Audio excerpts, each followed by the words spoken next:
So I spoke with pretrial judge and I spoke with the coordinator. Per pretrial, he's tested positive presumptively because they have to send it to a lab for confirmatory for alcohol and THC. I think they described his behavior as Threatening. well, I didn't get threatening, but I got threatening. Okay. And I'm going to tell you now, I'm not going to have you, and I'm not going to stand for your threatening. Hold pause right there. Did you catch that? This judge isn't just revoking bond, he's drawing a line in the sand. And here's the kicker. In most jurisdictions, threatening behavior while on bond can lead to immediate revocation without much debate. So, was it actually threatening or just rude? Keep watching. evading arrest and terroristic threat. He was in custody because he had a pending felony in the 228. So he's bonded out on all. The evading, I think, is 12 yards per the officer. So I see that on 10/17 of 24, he picks up a felony assault. And 3 days later, he picks up a terroristic threat. And then he picks up an evading arrest. And they give him PR bonds on these cases. Is that what happened? And He bonded out since his last setting. I didn't check to see if there were PRs or not, Judge. I know that he had to pay money in felony court. yeah, it's just, I'm not dealing with PR bonds on this. I mean, he picks up 2 new cases if it's the same. Well, hold on a second. 2 new charges while already on bond. That's like showing up to a fire with a gas can. Question for you, viewers. Should someone accused of multiple violent crimes still be eligible for a PR bond? Comment below. I'm curious if justice here feels a little too lenient, or is this just how the system works? Right, okay. Got it. All right. We're going to do probable cause. You have the right to remain silent. Anything you say can or will be used against you. Please, what happened? On October 19, 2024, officers were dispatched to a minor crash at a residential home in Harris County, Texas. The call described a male at the location crashing his motor vehicle, then pulling a gun, and was trying to fight people at the location. When officers arrived at the location, they observed people at the location pointing at the defendant. Upon contact with the defendant, the officers introduced themselves as Houston Police and told them to stop. The defendant then walked into his residence and came back out approximately 2 minutes later. The officers instructed the defendant to come towards them, but the defendant began to evade on foot from the officer the second time. The defendant ran approximately 12 yards from the officer before placing him in handcuffs. A person search on the defendant revealed he had a prior arrest and an active felony warrant. Upon contact with the complainant advised the defendant was driving up and down the street in his car and crashed. The complainant stated the defendant began to tell the complainant he was going to shoot him and kill him. The complainant advised the defendant then began to reach into his waistband and kept saying he was going to shoot him. The complainant feared for his life and felt threatened by the defendant's statement. I'll say gun was never. No gun was ever found, but a terroristic threat charge stuck. Sounds shaky. Well, not exactly. In Texas, threatening someone with bodily harm even without a weapon in hand can land you in felony territory.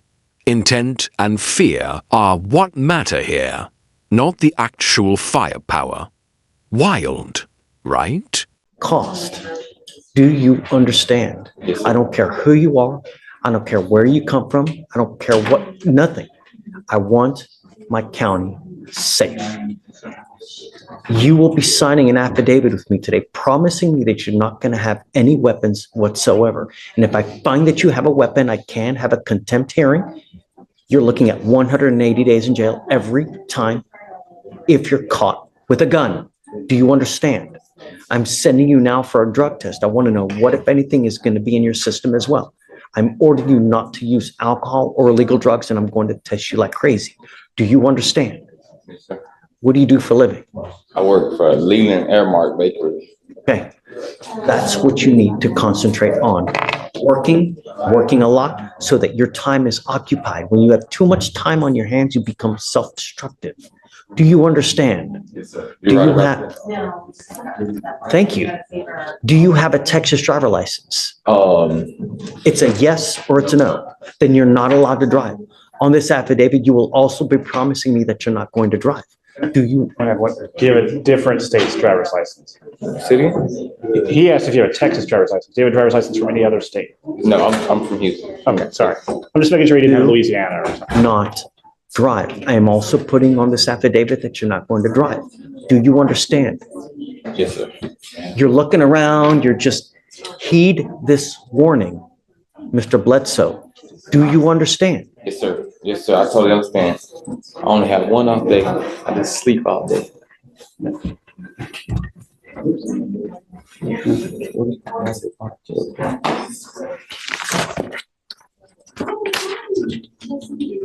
Did he say, did I hear him say that he had an objection?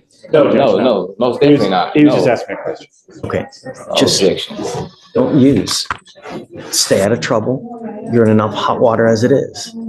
You know, the thing is, Mr. Bledsoe, is that a lot of people make very, very poor choices when they're out there in life. And sometimes that choice makes it to where you will live the next 40 years in a 6x9 box. And I'm going to tell you now, I've read have you been to prison before?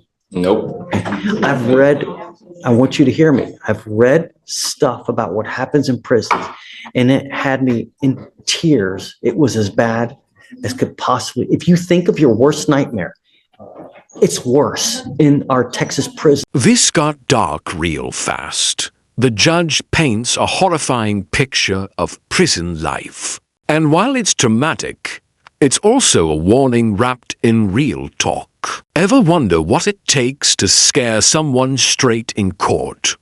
You're watching it happen live. Thank you, Judge. If I can, Judge, I don't believe there has been actually any evidence presented to warrant a Hold bond on, Stephen. revocation. She told me yesterday that there had been multiple threats. So, all right, to circle back, there's a couple things. In speaking with pretrial, I have not received any information about threats. I've received information about cursing and rude behavior. Yes, Judge. Don't There was speak. no threat of harm or anything like that. It was just more so attitude. He was making people in our office a little bit uncomfortable just with his demeanor and the things that he was saying, but none of it, to my knowledge, has been anything, putting anyone in danger, threatening danger, anything of that sort. This is where You I want. have an open criminal case. You're to be humble and contrite. And when you're not, and when you're threatening, abusive, harassing, I'm going to take care of you and I will light you up like a damn Christmas tree. Do you understand? It is unacceptable, the behavior that you have displayed here with myself, with pretrial, with the people down over there. And if you don't straighten up and fly right, I'm going to be all over you. Do you understand? One false move again. This is not supposed to be a happy time for you. And I don't know what I need to do to get your attention. But next time,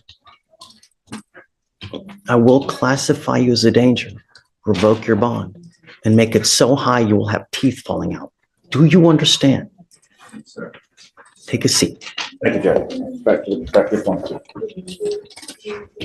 You have a preference on the reset date, Judge? He's got- So tell me what he tested positive for. It was THC and alcohol, Judge. Okay. This is where I'll add that the court added bond conditions yesterday, so he had the magistrate. understand. Okay. He did have So- these magistrate orders in October that I did see that he was instructed over. It didn't have no alcohol, but it did have liquor. October what? October 14th, 15th. Give me the last name again. Bledsoe, BLED. Oh, no. He's still smoking weed then. I mean, if they told him not to use any kind of illegal drugs and he tested positive right now, give me the date, please. Come up, Mr. Bledsoe. You're not off the hook yet.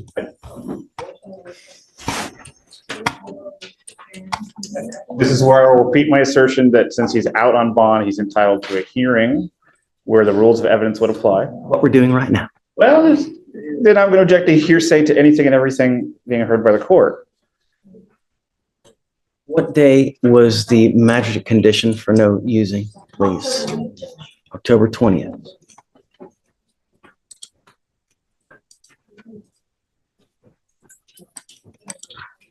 I'll give my spiel about THC seltzers that I could buy at Specs that have no alcohol but have THC in them.